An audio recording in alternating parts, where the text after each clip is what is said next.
20 days and counting, India's top wrestlers are still on the street demanding arrest of Wrestling Federation Chief Brij Bhushan Saran Singh. Many wrestlers, remember, have accused him of sexual harassment. The wrestlers have moved a Delhi court seeking a court-monitored probe in the assault case against the BJP MP Brij Bhushan. Today, the Delhi police informed a special court it has formed an SIT to probe the matter. With wrestlers still protesting seeking action against Brij Bhushan Saran, Delhi police has now filed a status report before a Delhi court in a sealed cover. Remember, these female wrestlers who have accused Brij Bhushan Saran of sexual harassment have now moved Delhi's Rouse Avenue court seeking court-monitored investigation. The Delhi police has told court that information in the status report should not be shared with anyone. However, lawyer appearing for the wrestlers has claimed that the same is being done only to protect Brij Bhushan. Not just that, lawyer for the wrestlers has also questioned how Brij Bhushan Saran is getting information regarding the complaints and is also making statements about them before the media.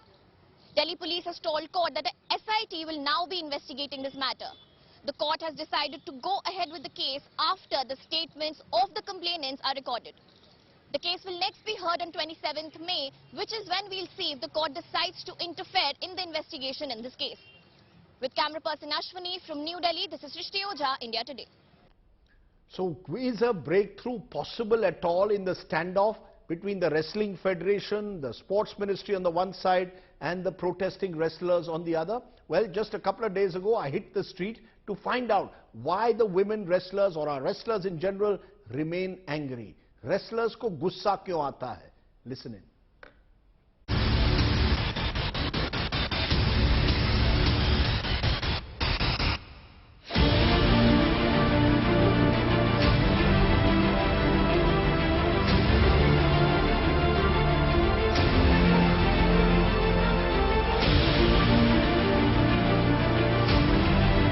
अच्छा, आप कहाँ से आए हो? आप कहाँ से आए हो? मैं रांची झारखंड से आया हूँ। मधेपुरा जिला बिहार से। तेलंगाना से आए हो? किसे आप? राजस्थान। आप? राजस्थान चूरू जिला। मध्य प्रदेश ग्वालियर। आप ग्वालियर से आए हो? आप Rajasthan Sikar.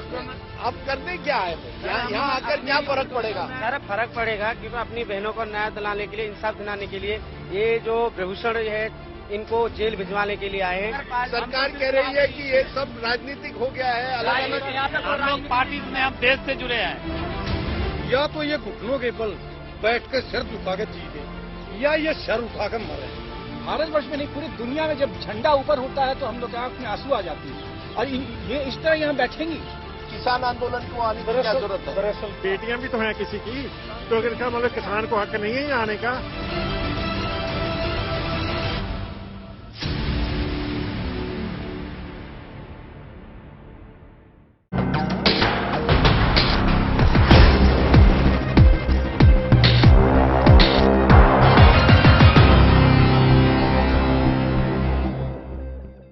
Jantar Mantar has seen many a protest over the years, but what has happened over the last fortnight here is quite unique. To see India's Olympic wrestlers, medal winners, protesting on the streets is something which has never happened before. It's unprecedented and we don't know what the end game is.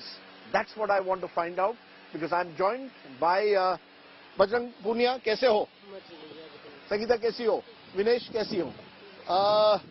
मैं यहाँ आया था 17 दिन पहले और तब लगा था कि ये 2-3 दिन में सब खत्म हो जाएगा। अब 17 दिन हुए हैं और ऐसा नहीं लगता है कि कोई एंड गेम नहीं नजर आता है कि क्या करना क्या है। एफआईआर फाइल हुई है ब्रिज भूषण सरन के खिलाफ, एक नया अध्यक्ष होने वाला है।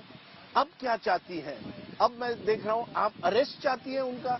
जब तक अरेस्ट नहीं हो तब तक आप यहाँ से नहीं निकलेंगे? जी बिल्कुल।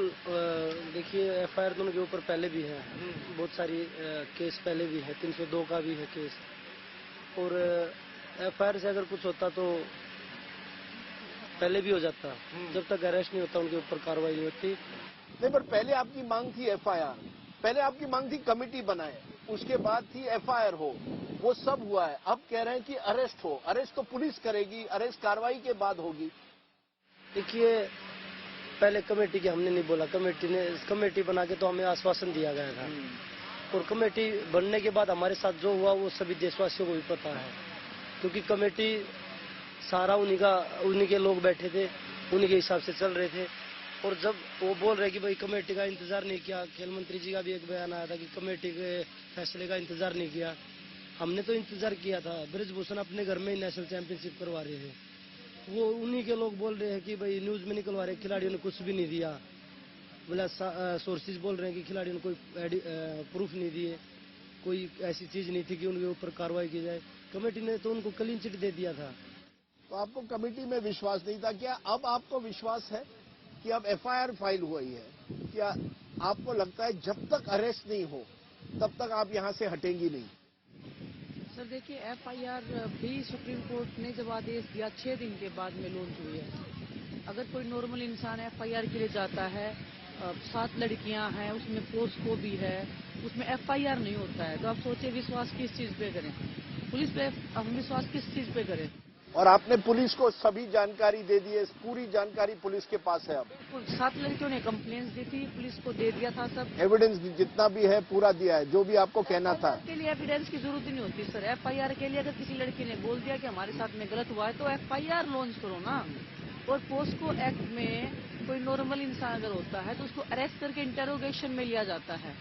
ब्रिजभूषण कौन सा अलग खास इंसान है, उसको क्यों नहीं इंटेरोगेशन में लिया जाता? अरेस्ट करके इंटेरोगेशन कीजिए ना आप। हम यही हैं, हम कहीं नहीं जाने वाले।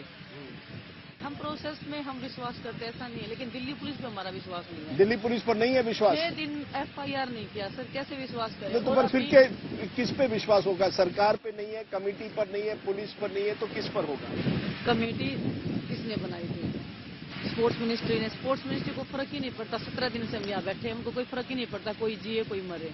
अनुराग ठाकुर कभी आए हैं आपसे मिलने इतने दिनों में? फोन कॉल ही नहीं आया। कोई नहीं, कोई नहीं आया? अनुराग ठाकुर कोई नहीं? नहीं सर, कोई नहीं आया हमारे हमसे मिलने। हम 17 दिन से यहाँ बैठे हैं, तो किसी ने पूछा भी नहीं कि हाँ कि स्पोर्ट्स अथॉरिटी के ऑफिशियल आए थे। हाँ जी, उनसे बात की हुई। बट स्पोर्ट्स मिनिस्टर से आपने फोन पर बात करने की कोशिश की कि आप आइए यहाँ देखिए, हमारी बात सुनिए? नहीं, अभी नहीं की, लेकिन जब कमेटी की जब सारी प्रक्रिया चल रही थी उस टाइम पे मैंने भी 2-3 बार ट्राई किया। उससे पहले तो बात हुई थी, लेकिन जब बोले कि भाई खेल मंत्री जी अभी व्यस्त है, उन्होंने बात करवाई नहीं। उन्होंने कहा खेल मंत्री व्यस्त है। हाँ, तो खिलाड़ियों से ही बात नहीं करेंगे तो किस चीज में व्यस्त है? एक सरकार का कहना है कि ये अब राजनीतिक हो गया है, कि आप लोगों को कांग्रेस उकसा रही है। भूपेंद्र सिंह हुड्डा, मैं दूंगा इस चीज का, जिसने बोला ना वो हमें न्याय दे दीजिए, हम उठ के चले जाएंगे, हमें राजनीति नहीं करनी। हम अपने न्याय के लिए बैठे हैं।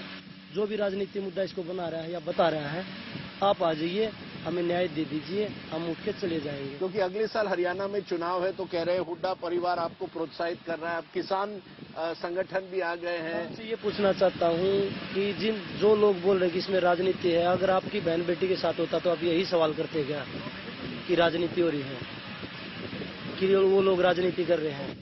किसान कौन है सर? किसान हमारे ही तो बड़े बुजुर्ग हैं, किसान के ही घर से हमारे हैं। आप पहले किसान को गालियां दे रहे हो, खिलाड़ियों को गालियां दे रहे हो, तो क्या ये जो बोल रहे हैं यही देशभक्त है क्या? देशभक्त है कौन?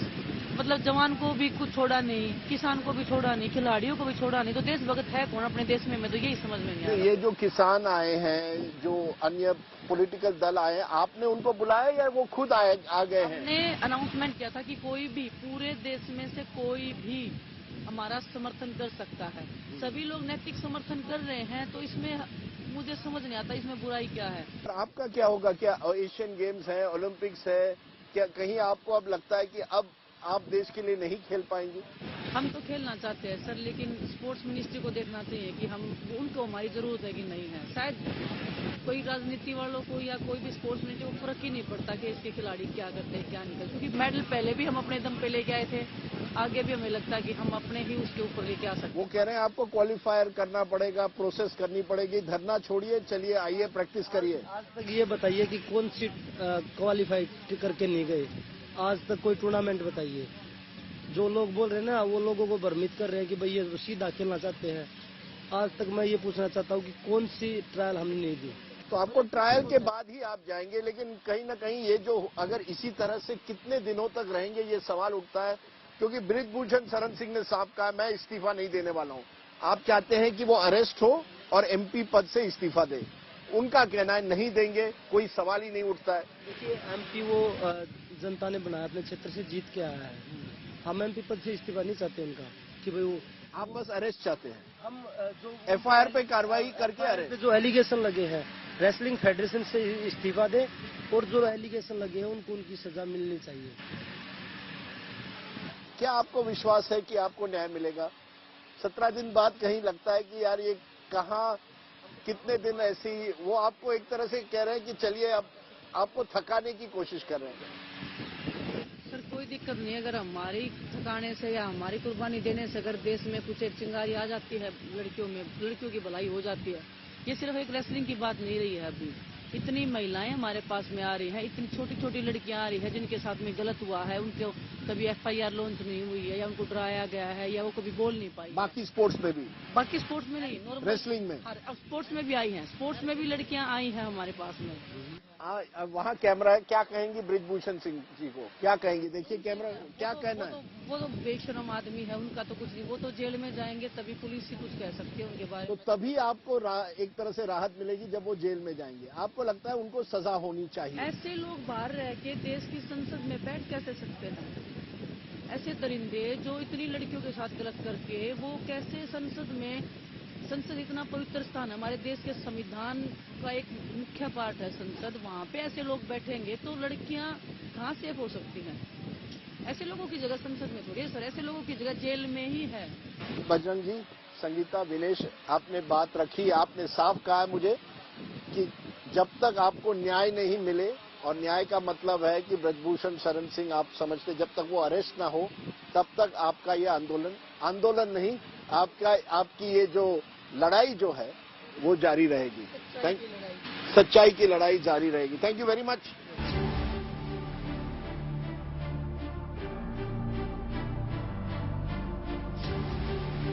कौन कहता है कि तूफान इधर आएगा? बजरंगी हर तूफान से टकरा के निकल जाएगा।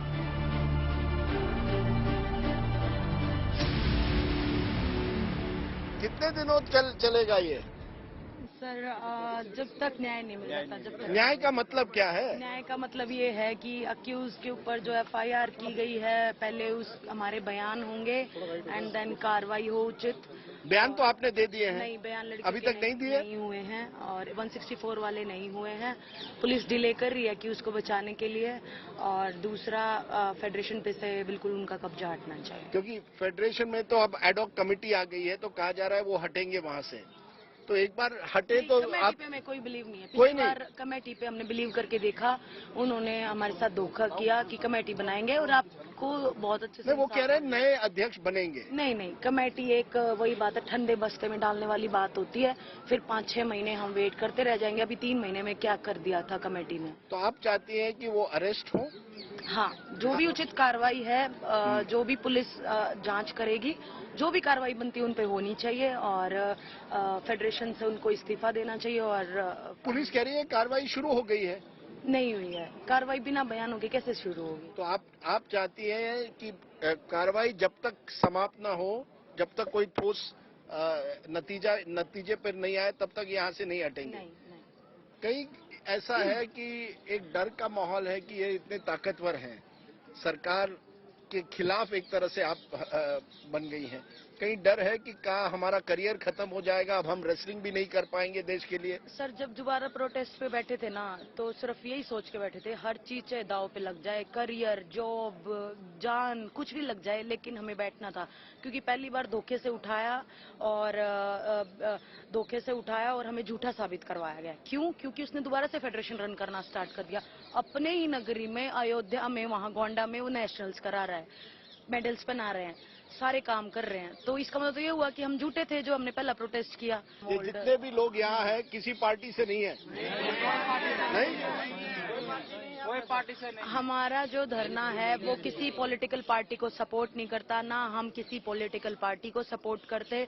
हम एक खिलाड़ी हैं जो पूरे देश के हैं और ये भाई लोग खड़े हैं, इतने दिन से आ रहे हैं, साथ दे रहे हैं और हमारा मंच है। और हमने डे फर्स्ट से ये बोला है कि हमारा मंच हर एक भारतीय नागरिक के लिए है, जो हमें इंसाफ दिलाना चाहता है वो आ सकता है। चलिए ma'am, thank you very much. Sakshi ji, thank you.